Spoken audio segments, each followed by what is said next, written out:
Assalamualaikum warahmatullahi wabarakatuh. Perkenalkan, nama saya Bella Septiasari dari jurusan Kesehatan Masyarakat Fakultas Ilmu Kesehatan, kelas D dengan NPM 2341011128. Di sini saya akan menjelaskan materi tentang ketahanan pangan dan menjelaskan ke-8 aspek tersebut.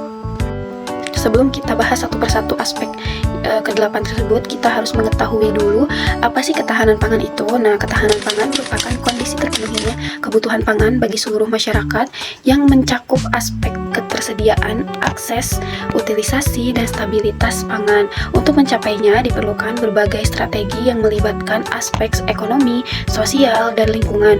Nah, ada beberapa aspek utama yang dapat meningkatkan ketahanan pangan, yaitu yang tadi saya sebutkan, yaitu ke-8 aspek tersebut. Nah, langsung saja yang pertama yaitu memperluas pasar dan rantai pasok. Memastikan bahwa produk pertanian dapat didistribusikan secara efisien adalah kunci dalam meningkatkan ketahanan pangan. Nah, jika hasil pertanian tidak sampai ke konsumen dengan baik, maka akan terjadi ketimpangan antara produksi dan konsumsi yang dapat menyebabkan surplus di satu tempat dan melangkahkan di tempat lainnya. Nah, ada beberapa cara untuk memperluas pasar dan rantai pasok. Yang pertama, mengembangkan infrastruktur seperti jalan, gudang penyimpanan, dan sistem transportasi yang memadai. Lalu meningkatkan akses petani terhadap pasar nasional dan internasional. Lalu memperkuat koperasi petani agar mereka memiliki daya tawar lebih tinggi dalam menjual hasil panen. Mengurangi peran tengkulak yang seringkali merugikan petani dengan harga jual yang terlalu rendah. Nah, adapun contoh di Indonesia yaitu Sistem Logistik Nasional atau SISIOGNES yang bertujuan untuk memperbaiki distribusi pangan agar lebih merata di seluruh wilayah. Nah, yang kedua yaitu perbaikan kebijakan dan institusi yang berkaitan dengan ketahanan pangan. Kebijakan pemerintah memiliki peran penting dalam menciptakan sistem pangan yang berkelanjutan. Kebijakan yang baik dapat melindungi petani, mengurangi ketergantungan impor, dan mendorong inovasi di sekitar pertanian. Nah, adapun langkah-langkah yang dapat kita ambil yaitu menyediakan subsidi bagi petani untuk membeli benih unggul, pupuk, dan alat pertanian. Menetapkan kebijakan harga pangan yang stabil agar petani tidak dirugikan saat panen melimpah. Membuat peraturan yang melindungi lahan pertanian dan alih fungsi menjadi kawasan industri atau perumahan. Mendorong investasi dalam riset dan pengembangan teknologi pertanian. Contoh di Indonesia yaitu Perpres nomor 66 tahun 2021 yang mengatur kebijakan ketahanan pangan dan gizi di Indonesia. Yang ketiga, ada perbaikan gizi dan kualitas pangan. Ketahanan pangan tidak hanya soal jumlah makanan yang tersedia, akan tetapi juga kualitas gizi dari makanan tersebut. Pola konsumsi yang tidak seimbang dapat menyebabkan berbagai masalah penyakit kesehatan seperti stunting, obesitas, dan defisiensi mikronutrien. Nah, upaya yang dapat kita lakukan yaitu mengembangkan produk pangan yang lebih bergizi seperti pangan yang difortifikasi dengan zat besi, yodium, dan vitamin A. Mengedukasi masyarakat tentang pentingnya pola makan sehat dan seimbang. Diversifikasi pangan agar masyarakat tidak hanya mengendalikan satu jenis makanan pokok seperti beras, tetapi juga sumber karbohidrat lainnya seperti jagung, ubi-ubian, dan sagu. Mengkonsumsi konsumen makanan olahan yang tinggi pola garam dan lemak. Nah, contoh program di Indonesia yaitu fortifikasi pangan atau garam beriodium, tepung terigu berzat besi, minyak goreng berfortifikasi vitamin A. Lalu yang keempat ada perbaikan manajemen sumber data dan adaptasi perubahan iklim. Perubahan iklim menjadi salah satu ancaman terbesar bagi ketahanan pangan. Cuaca yang tidak menentu ini, lalu kekeringan, banjir, dan meningkatkan suhu global dapat mempengaruhi hasil pertanian secara signifikan. Strategi yang dapat kita terapkan yaitu menggunakan teknologi pertanian berbasis data untuk memantau kondisi lahan dan cuaca. Mengembangkan varietas tanaman, varietas yang tahan terhadap perubahan iklim, meningkatkan efisiensi penggunaan air dengan irigasi tetap dan teknologi permanen di air hujan, mempromosikan sistem pertanian agroforestry yang lebih ramah lingkungan.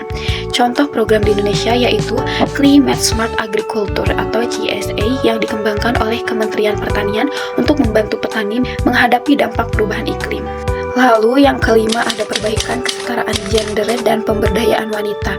Nah, peran perempuan dalam pertanian seringkali kurang diakui, padahal banyak perempuan yang berkontribusi dalam produksi dan pengolahan pangan.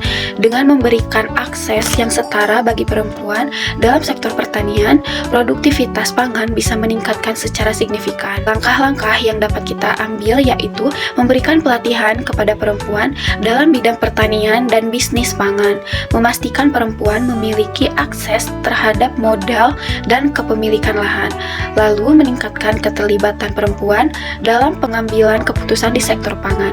Nah, adapun contoh program di Indonesia yaitu Perempuan Tani HKTI yang melatih perempuan dalam pertanian modern. Yang keenam, memperbaiki mata pencaharian dengan fokus pada produktivitas pertanian. Banyak petani di Indonesia masih bergantung pada metode pertanian tradisional yang kurang efisien. Dengan meningkatkan produktivitas pertanian, mendapatkan petani bisa meningkatkan dan ketahanan pangan menjadi lebih kuat. Ada beberapa cara untuk meningkatkan produktivitas pertanian, yaitu menggunakan teknologi modern seperti alat pertanian otomatis dan drone untuk memantau lahan, lalu meningkatkan akses petani terhadap kredit usaha tani untuk modal usaha, mempromosikan pertanian berkelanjutan yang menggunakan pupuk organik dan sistem rotasi tanaman. Adapun contoh program di Indonesia yaitu Food Estate yang bertujuan untuk meningkatkan produksi pangan melalui pertanian modern di berbagai wilayah Indonesia. Ketujuh, meningkatkan ketahanan populasi rentan. Masyarakat miskin dan kelompok rentan seringkali kesulitan dalam mendapatkan makanan yang cukup dan bergizi. Oleh karena itu, perlu ada program sosial untuk membantu mereka. Langkah-langkah yang dapat kita lakukan yaitu memberikan bantuan pangan kepada masyarakat yang membutuhkan, memperkuat sistem jaminan sosial agar masyarakat tetap memiliki akses terhadap pangan, mengembangkan program pertanian perkotaan atau urban farming agar masyarakat di perkotaan bisa menanam sendiri makanan mereka. Contoh program di Indonesia yaitu bantuan program non-tunai atau BPNT yang memberikan bantuan pangan kepada keluarga kurang mampu. Nah, aspek yang terakhir yaitu perbaikan penelitian, inovasi, dan komersialisasi pertanian serta gizi.